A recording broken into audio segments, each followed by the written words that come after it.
Hi guys, today i-share ko sa inyo my most complimented perfume of 2024.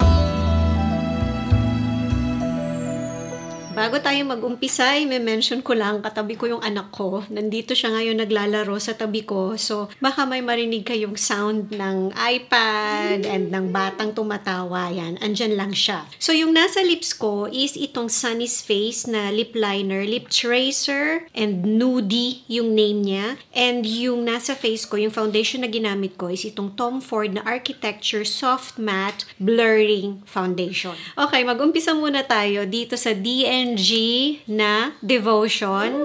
Ulitin ko guys, ito yung most complimented na mga perfumes ko nung 2024. Hindi ko to pinili. Yung iba dito, hindi ko nga sila masyadong gustong-gusto, but nakakomplementan ako ng mga tao. Candied Lemon, Rum, Panna Cotta, Vanilla. Sobrang yummy niya guys. And unang-una siya sa list ko. So for sure, January ko to ginamit and nakomplementan ako. Bagay na bagay siya sa malamig na weather or yung malakas na air-conditioned na room. Etong next na perfume, many people find it masculine, pero pag ginagamit ko to, nakakomplementan ako dito. This is Christian Dior na Gris Dior or Gris Dior, sabi nila. Rose, Patchouli, Bergamot, and meron din siyang sandalwood and amber. Woody siya na rose na perfume, pero ang elegant ng pagkakatimpla nito. This is not for everyone. Kailangan matest ninyo siya bago nyo siya gamitin. And hindi ko rin siya i-recommend na blind buy. May pagka-green din siya. Actually, yung inaamoy ko tong bottle ko, ang iisipin mo talaga pang lalaki siya. Pero kung babae kayo na viewer ko, itest nyo muna bago ninyo bilihin sa lalaki. I don't think magkakamali kayo dito guys. But ulitin ko, it's not for everyone. Baka hindi magustuhan ng iba. So mas maganda itest nyo muna siya.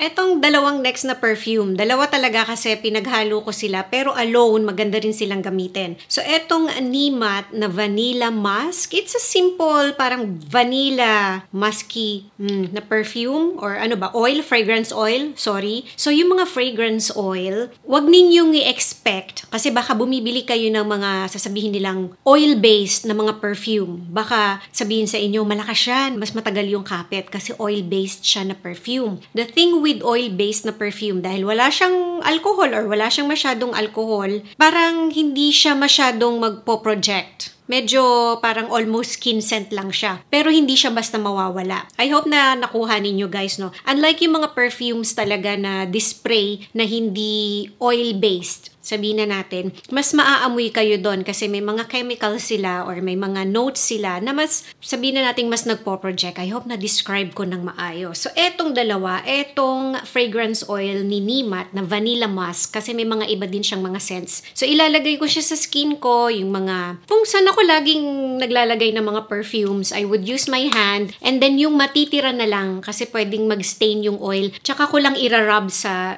damit and sa hair. As in, parang tira na lang, may kakapit pa rin. And then, mag-i-spray ako on top nitong Blanc Apporté from Zara para medyo mas mag-project siya, mas kumapit siya, mas maamoy siya because merong oil, may kakapitan itong pabango na to kasi hindi siya ganun kalakas. May mga perfumes ako na ginagawa ko siyang base, ilalagay ko muna siya sa skin ko tapos yung tira sa damit bago ako mag-spray para lang may kapitan ng konti yung pabango, but then mahahaluan siya ng vanilla and may pagkamasky na din. Pero hindi nasisira yung amoy. So mabango siya guys, hindi siya yung vanilla na parang cheap vanilla yung amoy. I-try ninyo, mabibili nyo to online. Sa mga Lazada or Shopee, ganon, mabibili nyo siya doon. And then, try ninyong i-mix siya sa ibang mga perfumes ninyo kung gusto ninyong medyo maging gourmand siya ng konti or maging sweeter siya ng konti or medyo mas kumapit siya ng konti. Meron din akong spray bottle na nilagyan ko ng konti nitong Nimat na Vanilla Musk. And then, hinaluan ko din ng ibang perfumes para nakahalo na siya. May mga ganon akong perfume. So, lalabas yan sa mga ibang mga reviews ko. Pero etong dalawa, pinagle-layer ko lang sila.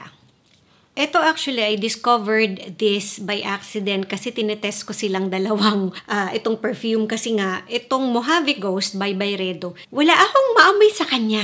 Parang nga lang siyang tubig ng ulan. Parang ganun, na may konting woodiness. Ito naman Gypsy Water, it's too masculine sa akin. Parang too woody. Pero pareha silang may woodiness. Pero may pagka-piney, parang ganun. Or juniper yata kasi yung nasa note nito, hindi pine. Pero mas una ko naisip kasi kasi pine. Parang ganun. Amoy Baguio. Parang ganun siya, etong Gypsy Water. So, tinitest ko sila while nasa labas ako. Na-discover ko na mas gusto ko si Gypsy Water sa damit and si Mojave Ghost sa skin. Mas gusto ko yung lumalabas na notes nila pag ganun yung gamit ko. Pag ginamit ko kasi itong si Gypsy Water sa damit ko, hindi ko gusto yung pagka-woody niya. And parang it's too masculine. Whereas itong Mojave Ghost, actually si Mojave Ghost, kaya ko naman siyang gamitin alone. Kaso lang, talagang parang nangihinayang ako sa kanya, wala akong naaamoy and parang it's too woody. And yun nga, nung tinest ko, nakomplementan ako. So ganun ko na silang dalawang gamitin. Pinagsasabay ko silang dalawa, isa sa damit, isa sa skin. Perfume AE na Pheromone number 7. Eto medyo maraming naguluhan dito kasi dalawa yata yung klase ng pheromone na perfume nila or dalawa yung klase ng mixture number 7. Parang ganon. Basta para hindi kayo magkamali, this is the Pheromone mixture number 7. Nakalagay naman dito sa box, siya yung mixture ni Fleur Narcotic, Molecule 02, and Another 13. Yan yung combination nitong pabango na to. Actually, pag inaamoy ko siya, ang una kong naaamoy is si Fleur Narcotic. Pero because sa skin ko, si Another 13 may pagkaamoy suman. Parang ganon. Hindi ko siya masyadong gusto. Pero dito sa combination na to, ang ganda. And si Molecule number 2, hindi mo rin naman kasi siya masyadong maaamoy. Pero paggamit ko to, mixture number 7, nakakomplementan ako. Ito muna tayo sa perfume na nabili ko to during parang nung kasagsagan nung lockdown. Nabili ko siya online. And I'm not sure kung pre-made ito or parang isa to sa mga na-create na nilang perfumes tapos in-order ko or ako yung nag-mix nitong scent na to. Kasi pwede kang mag-mix, pwede kang magtimpla ng sarili mong perfume. And this is from Maison 21G. Medyo sira na yung bango. Medyo sira na yung magnet niya kaya maingay. And this is yung combination ni lavender and bergamot. May pagkaamoy Chanel to na panglalaki. Yung timpla nito, powdery, fresh, may pagka-woody ng konti. Yung powderiness niya, I think it's because of the lavender. And yung bergamot niya, meron siyang parang burst ng freshness. Ayun lang sa unang amoy talaga, isipin mo pang lalaki siya. Pero pag ginagamit ko to guys, meron akong scent trail, maganda yung projection niya sa akin. And nasasabihan talaga ako ng tao na ang bango ng perfume mo. Meron pa akong extrang bottle and the more na tumatagal siya, the more na parang mas bumabango siya guys. As in, ang ganda ng quality nitong perfume na to. Pinunas ko siya dito sa tissue kasi medyo natapon. May pagka-green din siya. Ang ganda. Para siyang Chanel na panglalaki. So, yung mga nanonood sa akin, gusto ninyong mag-try nitong Maison 21G. Kung hindi siya available na parang ready-made, kayo na lang yung magtimpla, lavender and bergamot, yung mixture nito. Thank me later.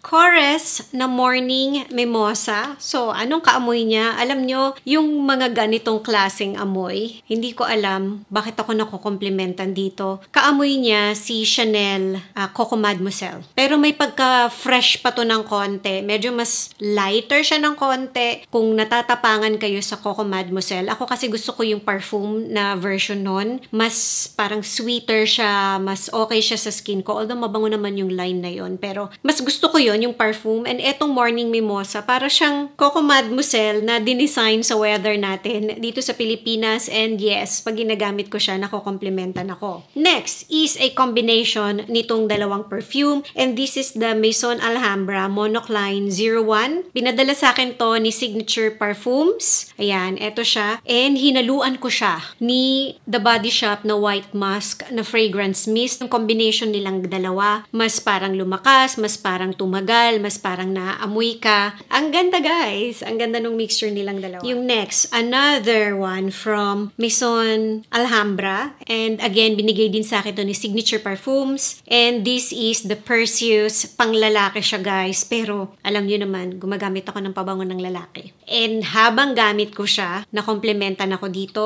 Woody, fresh. May pagkaamoy Chanel-ish din siya na perfume. Nagustuhan din to ng husband ko. And ayun nga, nagustuhan din ng mga tao sa paligid ko while I'm wearing this perfume. Yung last na perfume, wala akong bottle. Pero bakit kasama siya sa most complimented perfumes ko ng 2024? This is the Celine Zuzu. Tama ba yung pagkaka-pronounce ko? Lumabas yata yon ng 2024. New perfume nila. Meron na tayo sa Greenbelt the reason why kasama siya sa most complimented na perfumes ko. Actually, dapat isama ko na rin siya sa sa perfume favorites ko ng 2024, pero kasi wala akong bottle. And kaya siya most complimented because nakakadalawang balik na ako sa store. Gusto ko siya, guys. Pinag-iipunan ko lang kasi sabi ko nga, 'di ba, nagtitipid ako. Ayokong bili ng bili. I just wanna make sure na yung bibilihin ko, gusto ko talaga yung perfume. Pero every time na I would test it sa store and magi-spray ako sa skin ko. One spray, guys. One spray. Naaamoy ako ng tao. May scent trail siya sa akin. One spray. And nasasabihan ako na ang bango nung perfume ko. And actually gusto ko siya. Gourmand siya. Naamoy mo na siya. Pero wala akong ma-pinpoint kung alin. Parang Vanilla Diorama siya or Feb Delicious or yung Kismet siya na napabango. Pero hindi siya yung exactly ganun na ganun. Ang yummy niya sa skin ko. Parang amoy chocolate. And ang sarap amoyin sa skin. As in, habang nasa skin ko siya, amoy ako ng amoy sa kanya. Gusto ko siya. Mabango siya, guys. And ayun nga, nakokomplementan ako. Pag every time, yung dalawang balik ko na yun sa store, na inispray ko siya sa skin para i-test, siya talaga yung gusto ko. Unang-unang magiging bottle ko, I think, ng Celine na perfume. Kasi ang ganda ng chemistry niya sa skin ko. So, ayan na, guys, yung most complimented ko na perfumes ng 2024. And, pamimigay ko tong bottle ko ng Monocline 01. Isa lang yung mananalo, guys, kasi isa lang yung bottle ko. Mag-comment nga kayo below kung ano yung most complimented ninyong perfumes ng 2024. And sa dulo ng comment ninyo, ilagay ninyo yung Instagram account ninyo kasi sa Instagram account ko, i-announce. Itatag ko naman kayo. Kaya make sure na working yung Instagram ninyo, ha. Doon ko i-announce yung isang mananalo nitong Monocline na 01. And dito sa description box below, ko ilalagay yung date kung kailan ko i-announce sa Instagram account ko. Nabubulol ako, guys, kung sino yung isang mananalo. This is for Philippine address only. So, yung mga nanonood sa akin na nasa ibang bansa, pwede naman kayong sumali, guys. Just make sure lang na meron kayong mapoprovide na Philippine address. Maganda siyang pangregalo sa mga loved ones ninyo. And sa inyo din, just make sure lang na may magtatabi ng perfumes in case manalo kayo para pag uwi nyo, magamit ninyo yung perfume. I hope nagustuhan ninyo tong video na to today. Thank you for watching. Good luck dun sa isang mananalo and see you again on my next video. Bye!